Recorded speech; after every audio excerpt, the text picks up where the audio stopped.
One of the most common mistakes professional teams make for practicing is trying to maintain a competition day intensity for every single practice or scrim. Forcing this intensity can basically backfire and erode team confidence. How do we solve this? The main thing is to call attention to two different mindsets. You have competitive mode, which is maybe a hot mode, and a cold mode. Now, one of the biggest mistakes when addressing the cold mode is that cold mode is more of a learning mindset.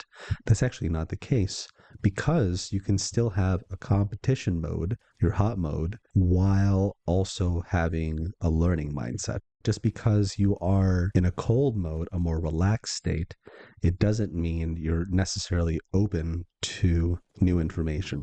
So that's just one caveat out of the way. The most important thing is being able to call to attention that energy and intensity is low that day. And that's really, really important to be able to call attention to that and ask the team where they are before the scrims start, before the games start.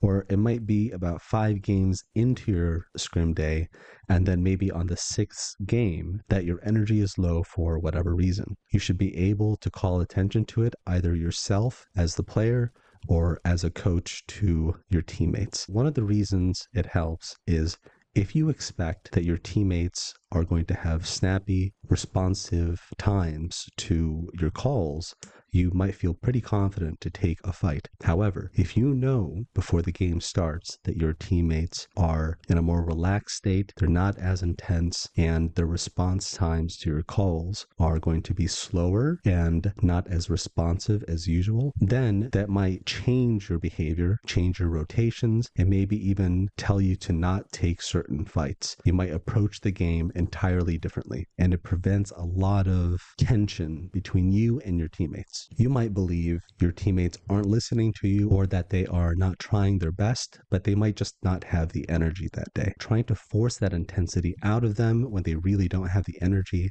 is not good, but the real earlier mistake is just not calling attention or checking in with your teammates.